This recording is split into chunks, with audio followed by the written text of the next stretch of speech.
नमस्कार दोस्तों, आपका इस चैनल डिवाइन ब्लेसिंग्स पर बहुत बहुत स्वागत है। इस चैनल के माध्यम से हम एक छोटी सी कोशिश कर रहे हैं आपको भगवान की कथाओं और भगवान के और नज़दीक लाने की। आज के इस छोटे से वीडियो में मैं आपके साथ भगवान की दो कथाएं शेयर करना चाहता हूं। चलिए पहली कथा शुरू करते हैं। काफ़ी प्राचीन समय की बात है। भगवान श्री जगन्नाथपुरी जी के एक बड़े प्रिय भक्त होते थे। उन भक्त की भगवान में बहुत रुचि थी, भगवान के साथ बहुत प्रीति थी और वो निरंतर भगवान के साथ बात किया करते थे। भगवान भी उनके सफ़र में आया करते थे और उनसे बातें किया करते थे और उनका दुख साझा किया करते थे। ये भक्त बहुत रईस नहीं थे, बहुत अमीर नहीं थे, लेकिन बहुत खुश थे क्योंकि भगवान के साथ बहुत नज़दीक थे। उन्होंने एक दफ़ा भगवान से पूछा कि प्रभु, मुझे कैसे पता लगेगा कि आप हमेशा मेरे साथ हैं। भगवान ने कहा, आप कभी भी पुरी के समुद्र तट पे जाके जब रेत में चलेंगे तो आपको हमेशा अपने पदचिन्हों के साथ साथ मेरे पदचिन्ह भी दिखाई देंगे। उन्होंने बहुत बारी ऐसी चीज़ें देखी जब वो चले वहाँ पे समुद्र तट पे और उन्होंने देखा कि उनके पदचिन्हों के साथ साथ भगवान के पदचिन्ह भी हैं, जबकि भगवान उनको वहाँ पे दिखाई नहीं दिए लेकिन उनके साथ थे। अब कुछ ऐसा हुआ एक दिन कि अचानक उनके ऊपर काफ़ी भारी संकट आ गिरा। कुछ नुकसान हुआ और कुछ माँ बाप से रिलेटेड घर में दुर्घटना घटी। वो बहुत विवल हो उठे और समुद्र तट के किनारे जाके चलने लगे।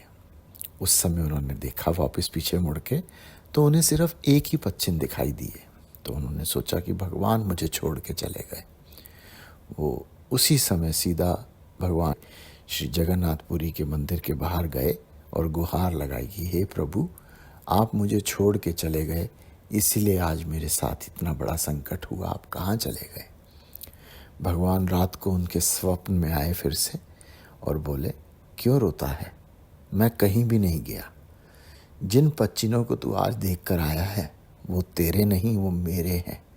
जब तक तेरे पे दुख नहीं था तब तक तू चलता था और तेरे साथ साथ मैं चलता था, इसीलिए तुझे दोनों पदचिन्ह दिखाई देते थे। आज तेरे पे दुख आया है इसलिए मैंने तुझे अपनी गोद में उठा लिया और अब अकेला मैं चल रहा हूँ। वो जो पदचिन्ह आपने आज देखे हैं वो तेरे नहीं, वो मेरे हैं। एक ही चीज़ समझ में आती है इससे, प्रभु कभी भी आपको सुख में या दुख में कभी आपका साथ नहीं छोड़ेंगे। ऐसी एक और कथा मैं आपके साथ शेयर और करना चाहता हूँ आज। भगवान के एक बड़े प्रिय भक्त थे जो गजराज थे। वो डेली सुबह उठकर मंदिर में भगवान को फूल चढ़ाने जाते थे, पर फूल चढ़ाने से पहले वो थोड़ा दूर चल के सरोवर में जाके स्नान करके और वहाँ से नवीन ताज़ा फूल लाके वो भगवान को चढ़ाते थे। ये उनका डेली का क्रम था और वो भगवान के अंदर बहुत रुचि रखते थे और भगवान को बहुत मानते थे। भगवान का भी अपने भक्त पर एज यूजुअल हमेशा प्रेम रहा है और रहेगा, तो वो भी उनसे बहुत प्रेम करते थे। एक बारी कुछ ऐसा हुआ कि वो सरोवर में नहा रहे थे और फूल तोड़ने की चेष्टा कर रहे थे कि उसी समय उस सरोवर के एक मगरमच्छ ने उन गजराज का पाँव पकड़ लिया।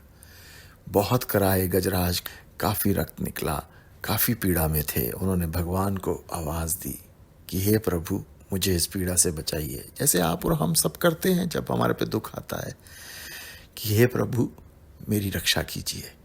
भगवान ने अपने भक्त की आवाज़ सुनी और तुरंत प्रकट हो गए। भगवान ने प्रकट होते ही देखा कि मगरमच्छ ने मेरे भक्त के पाँव पकड़े हुए हैं। भगवान ने उसी समय उस मगरमच्छ का उद्धार कर दिया और उसे मृत्यु के घाट उतार दिया और वो बैकुंठ चला गया मगरमच्छ। जब थोड़ी पीड़ा शांत हुई तो गजराज ने सोचा कि प्रभु की रोज़ सरोवर में आके फूल तोड़ के मैं फूल ले जाता हूँ, मैं रोज़ भक्ति करता हूँ भगवान की, पर प्रभु ने मेरा उद्धार करने की जगह उस मगरमच्छ का उद्धार कर दिया। तो गजराज ने पूछा, भगवान ऐसा आपने क्यों किया? भक्त तो मैं हूँ आपका, तो आपने मेरा उद्धार पहले क्यों नहीं किया? भगवान ने बोला कि जो मेरे भक्त का चरण पकड़ ले उसका उद्धार करे बगैर मैं कैसे रह सकता हूँ। तो आप ये समझिए कि भगवान के लिए उस भक्त की क्या महिमा है जिस भक्त के पांव अगर किसी ने पकड़ लिए तो भगवान ने उसका भी उद्धार कर दिया। इन कथाओं से एक ही बात समझ में आती है दोस्तों, कि जितना हम समझते हैं कि हम भगवान को अपना प्रिय मानते हैं, उतना ही प्रभु भी हमें अपना प्रिय मानते हैं। हम सब मिलजुल कर प्रभु की गाथा गाते रहें और ऐसे ही चलते रहें, और जीवन जो है वो सुख में रहे हमेशा। सुख में दुख में प्रभु कभी हमारा साथ ना छोड़े। इसी सुविचार के साथ मैं आज का वीडियो समाप्त करता हूँ। नए वीडियो के साथ आपके साथ फिर प्रस्तुत होऊंगा। तब तक के लिए धन्यवाद।